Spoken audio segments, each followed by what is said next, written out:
Hello again, everyone, and welcome to the second iteration of the Iota Audience Data Sessions. Today we will be talking about how utilizing both your own and competitor brand affinities will help you win this holiday season and beyond. So my name is Monica, first of all, and I am the Business Development Director for Iota here in Germany. And with me today, I have Josh Raper, who is the VP of Marketing at Affinity Answers. So, what is it that you will learn after our session today? First of all, we'll take a step back and we'll reflect on how programmatic targeting has evolved to include in-depth brand level data. Then we will deep dive into the opportunities to conquest customers who are most likely to shop at your competitors. And then last but not least, we'll look into the benefits of using brand affinities to win new buyers. So before we start, just a quick introduction or perhaps a refresher on what is Iota. So for those of you that may not know, Iota is an audience technology platform that enables the intelligent use of data. We have been established almost 10 years ago with co-founders based in Singapore, Australia, and Germany. Our unique global onboarding methodology has been privacy compliant since day one, as no personal information, so things like emails and names, ever enters our platform. We work with agencies and brands to understand their target market and then enabling reaching those specific audiences programmatically via their display and video campaigns. We provide over 25,000 audience segments that consist of roughly 4.5 billion unique profiles, which are derived through collaborating with over 30,000 publishers, as well as amazing offline and online data providers, one of which, of course, is Affinity Answers. In this next slide, we're outlining some of the key platform partnerships, including the major DSPs and DMPs, where you can access our data for both media activation and modeling or insights capabilities. Now, without any further ado, it is my pleasure to pass it on to Josh, who will introduce you to the ever-exciting world of Affinity Answers. Thank you, Monica. I'm very excited to be here. Just a little bit from a very high level about Affinity Answers. We're based in Austin, Texas. We serve roughly about 7 billion impressions a year worldwide. We serve over 30 plus industry verticals, and we are proud to serve over 400 clients, agencies, and ad tech platforms. But for today, I think what we're really going to focus on is this idea of conquesting and why that's important. And the first thing to know is that we partner with Iota. They are a very important partner and also a unique partner for us because we actually work directly with their privacy compliant data, as Monica mentioned, to enrich it based on social behavior and interest information in order to create audience segments based on brand level affinities. And that's going to be the most important kind of part of our presentation today is what is the importance of brand level affinities and what is that importance and how is that importance really benefited by conquesting strategies.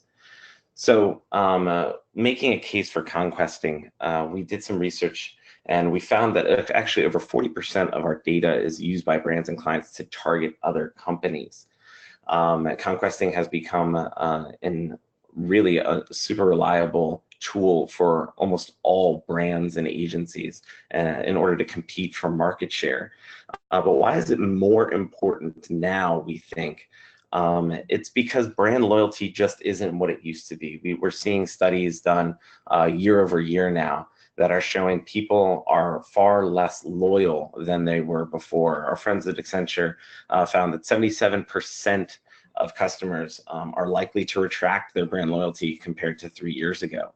And 61% of people have switched from a loyal brand in the past year, which are staggering numbers when you look at historically the over-reliance of brands and marketers on their loyalists or heavy buyer strategies. You can definitely tell that the pendulum is shifting, and you can tell that in the way that customers are really broadening their scope of where they shop and how they shop. And marketers are forced to then change their marketing in order to attract them again.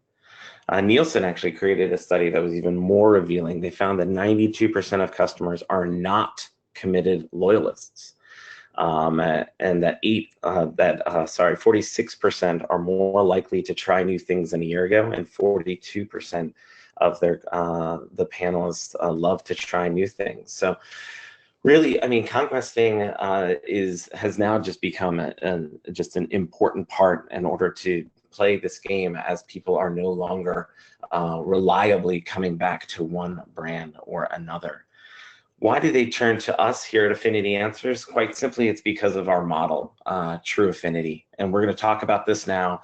Again, we're going to get into the importance of brand affinities. We're going to talk about act-alike modeling and how True Affinity can help brands not only in this holiday season, but also beyond to compete for the retail share of market. So what is True Affinity? True Affinity is our model that is fueled by the largest continuous study of brand engagements between people and the things that they love. So we're talking about brands, celebrities, movies, sports, TV, and more. So what we do is we tear down the walls of social, and we basically track and identify over 70,000 entities within Facebook, Twitter, and Instagram. And we understand the Facebook comments, the likes on the content that is posted, and the Twitter replies for over 70,000, again, brands, celebrities, movies, sports, and TV entities across over 400 million consumers worldwide. And all of that is fed into our model to better understand the way people engage with the things that they love. And all of that is basically what all of that creates is what we call an act-alike model. So what is an act-alike model? Basically, when you look at common things like look-alike modeling, it's based on interests. So you would take, you'd see two 26-year-old men, both live in Berlin, and their interests are they're technophile, a movie lover, and financial services. This is directly from a standard look-alike offering. So you look at this and say, yeah, okay, those people look pretty similar, so I'm going to target them with one of my offering because I believe that this is the same person. They're going to be interested in my offering. But when you look at a brand level, and this is truly the difference, you'll actually find that their interests, though seemingly the same, when you get to a brand level, are quite different. So when you said technophile, one is actually an Android platform user, one is an Apple platform user. When you talk about a movie lover of movies, one is into Wolf of Wall Street, and when you look at financial, one's into derivative investing. The other one is into the new movie The Joker, and is just trying to open a checking account. You see these two people that at a very interest level basis are very similar, but when you dig down into brands, because we know as marketers and we understand as marketers that brands truly define us. They define us as a badge, and they represent those things that we're really interested in and kind of give us a more robust understanding of people. You understand how different these two are. So that's essentially what our model is able to do. And when we say understand people at a brand level, that is what we deliver. So how do we then use this to create a conquesting plan? Why does brand level data matter more in conquest marketing? Well, first off, because we're able to identify the specific brands that you want to go after. But let's go into some high level marketing strategies and then talk about how our data then works within these strategies in order to deliver what you're looking for. So some high level do's and don'ts, broadly, you're going to want to target, place competitors where you have a distinct advantage, right? You're going to want to pick on competitors with dissatisfied customers. You want to go after competitors with similar customers and target audience. So I think those, just as overarching strategies, make sense as you're going to want to then start looking at who are those competitors in your market that are ripe for conquesting, right? So you don't want to select competitors if you don't have a clear advantage. You don't want to go after competitors with a very different customers because it's going to be harder to bring them over. But for our purposes, let's look at these three specific do's, right? Selecting competitors you have a distinct advantage, picking competitors with dissatisfied customers, and going after competitors with similar customers and target audience.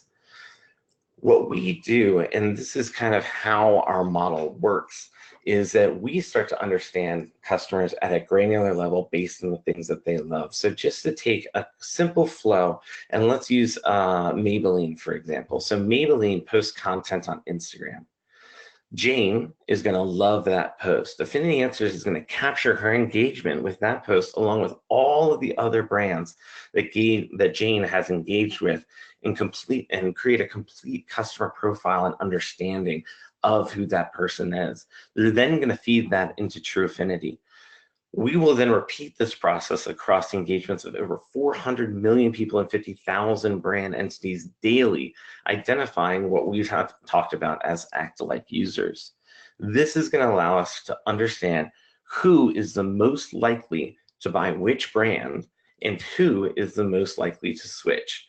All are given a score based on True Affinity, and then that True Affinity score tells us where on the pendulum they are between loyalty and most likely switchers. So we're going to talk a little bit about how we do this and with brands, with specific brands. But at the end of the day, what True Affinity does is that it measures everyone for their love of everything. So we take billions of IDs and all of them are scored for their affinities for every brand. So every user ID is scored for that affinity for every brand. And then we uncover the likelihood of a customer buying, but also the most likely customers to switch. Basically, Affinity Answers uses its advanced model to understand and score audiences where you have a distinct advantage over a competitor, or identify those customers who are most likely to switch if they are targeted. So that is why people turn to Affinity Answers when they really want to go into conquest marketing.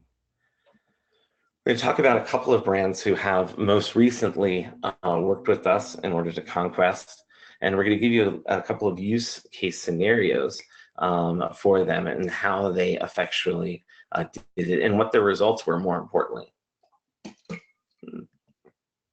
So Dunkin Donuts, we worked with them most recently, and they were very interested in really finding one additional customer from the overall QSR world. So in the United States, QSR, just like everywhere in the world, very hotly contested category. Many different competitors, both regionally and nationally. And Dunkin Donuts needed to give people a reason just to try them one more time out of their, let's say, 4 usages every single week. So we started with really creating competitive lists of both national and regional competitors by brand. So understanding Starbucks, Subway, McDonald's, Burger King, and Chick-fil-A customers. But we also took into consideration the top regional competitors, not national brands, but regional competitors that, again, are making that choice between Dunkin Donuts and themselves every single day. So we took all of these audiences for all of these national and regional competitors, and based on the True Affinity score, we broke the audiences into 2 different categories, right? Taste explorers and switchers. We then built audiences to create a competitive lens for Dunkin Donuts in order for them to express their creative against them. And we ran both of those campaigns for a period of 6 weeks. What we found was incredible.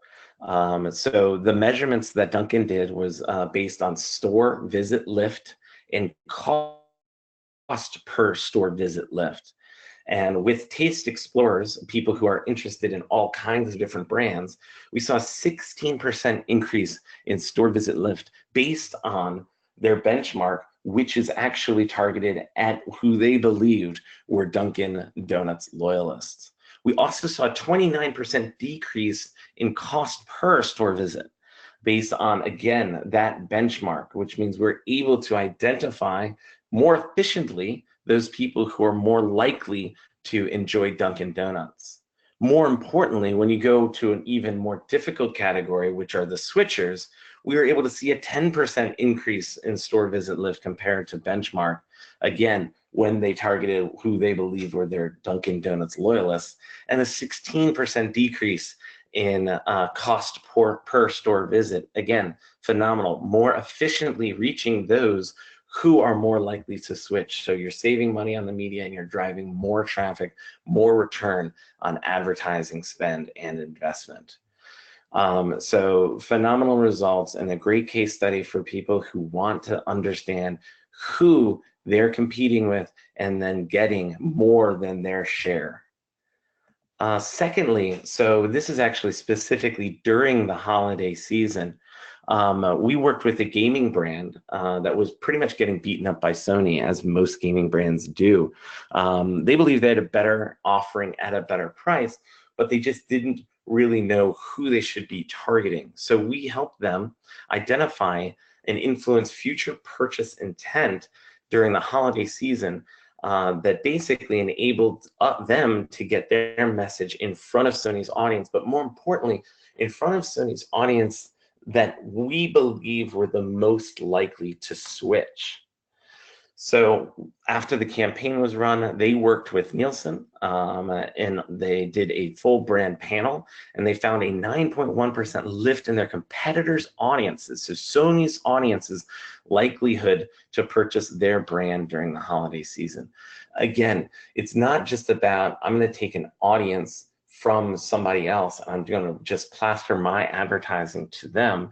It's about understanding within that competitor's audience who are the people who are most likely to switch, and how can I then reach them with compelling creative based on our points of difference in order to really increase my market share and make my important gains during the most important season for retailers, which is this holiday season. Then those practices, which you're able to hone and understand during the holiday season, can be taken into the first, second, third quarters of next year, and you can continue having a robust competitive practice to complement your brand loyalty packages and your overall awareness packages throughout the year. So pretty much that's basically what we wanted to go through today. I'm going to hand it back over to Monica now to kind of close this up. Thank you so much, Josh. Very, very insightful presentation. Thank you everyone for joining us today as well. We will follow up with this presentation, and we will also send you all the taxonomy for Europe. If you have any questions about this standard Affinity Answers taxonomy that already lives on all the major DSPs, or in fact, if you have any campaigns coming up where you would like to get a tailored recommendation per market, please, as always, feel free to reach out to our data desk. And in this last slide, you also have Josh's and my contact details. So also feel free to reach out with any further questions about methodologies, case studies, and so on. So thank you very much again, everyone, and I hope you all have a brilliant week and an amazing finish to Q4, and we look forward to talking to you all very soon. Goodbye. Happy holidays, everyone.